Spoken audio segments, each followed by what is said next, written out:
So it's wild to me, right? Because last night I seen some shit on Fox.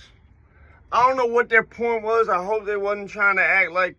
See, I hate it because people often have a stereotyped image of Connecticut that's from pre-crack era, which is everything's nice, everyone here has money because they all pay a lot of taxes. No, the only part that's still true about that is the last part. People pay a lot of taxes. You see what I'm saying? This shit is not nice no more. This shit is grimier than New York. You don't have people shooting up courthouses in New York City. You don't have, like, put it like this. I don't know if you have, like, concerts that just get banged on in New York City. I don't think nobody shot up Meek Mill's concert in New York City. Okay? I don't know if then they had COs that when the kid went to who they thought had done it or who they had intel that might have done it, right? Because what they'll do in prison, they'll have the intelligence officer who works under the gang lieutenant. They'll have him come and just sit in the dorm. So what I'm thinking is he already heard someone, either someone told him or he overheard some of the kids saying something about it himself without noticing. Basically, they wound up they put a rat on him, first of all, right? They had one of the kids who always just be on his bunk looking around. They put a rat on him. So they tried to get this kid to talk to him, which he did. And then they had in his CD player, they put a listening device. So that while his CD player was there, it was hearing everything, right? And literally the moment, like shortly after getting a CD player, they got him for that shit. So, and plus I believe they already had the other two people. There's the other one or other two people, but they had already got some other people for it. And so they already had a good feeling that this kid had done this shit. And it's unfortunate. Free Michi, if he's still sitting for that. Hopefully he beat the case or whatever it is. But I remember because I was in prison with him when they went and got him for it. You see what I'm saying? Like, I was like, why'd they go get him for it? Like, you know what I'm saying? They're like, bro, like, it was some serious shit. And then you heard people talking about whatever. So hopefully that wasn't him and he beat that case. But I know they came and they got him for that shit from prison. Like, so...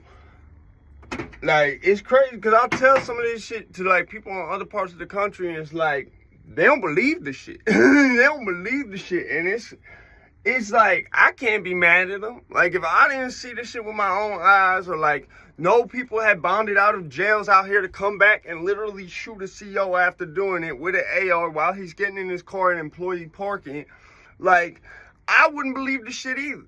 You know what I'm saying? Like, put it like this. There was more of a frequency of shit that happened when I was in Detroit, right? There was a much more of you getting hit in the way, more of a chance of that because of how often that shit would happen. But I don't even think in Detroit I remember any stories of anybody or anything shooting up a courthouse. You see what I'm saying? And there was people that I was cool with either during my bid or when I stayed in Marbury who directly linked to the people who did that. You know what I'm saying? And, like, I feel like that's a big part of the reason, like, a lot of rappers who've already been established have been trying. Looking back on it, I see rappers that have been trying to put Connecticut on and find talent out here to put that shit on because they see what anyone who's lived in the hoods here has seen for years, and that's that motherfuckers out this shit is crazy and don't nobody know about it. You know what I'm saying? Don't nobody realize the type of place Connecticut really is nowadays.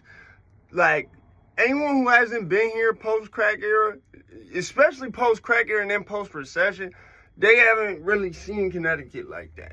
You see, they haven't really, and I think it's fucked up. Like, I heard you motherfuckers say on the news, I don't know what they was trying to say by it, but it was like, talking about they was a starving artist, but their parents pay their rent, and they living in somewhere like, let's say Flatbush or Bushwick, I forget, but really, they from Connecticut. And it's that from Connecticut part. Like, what does that mean, bro? Like, that from Connecticut shit. Connecticut, let me tell you, you better have meant that in the terms of he's in New York from Connecticut with his parents paying his rent. You better say it like that. Because being from Connecticut, let me tell you, Connecticut get grimier than New York. There's more of a chance of something happening to you in New Haven than there is in Manhattan. By far. You see what I'm saying? So it's like, I just had to set the record straight on that. You're not going to be slandering Connecticut like that. You're not. Bees.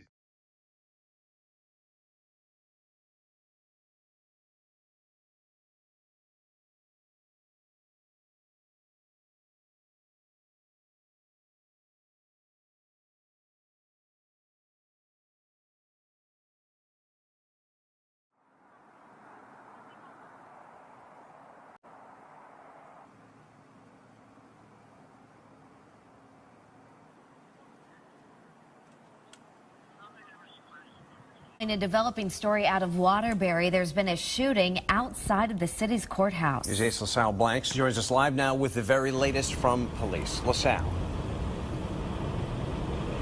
Guys, that shooting happened near this parking garage, which is attached to the Waterbury Superior Courthouse. A man was shot in the leg this morning. We're told his injuries are not life-threatening. He's at the hospital right now. Waterbury's deputy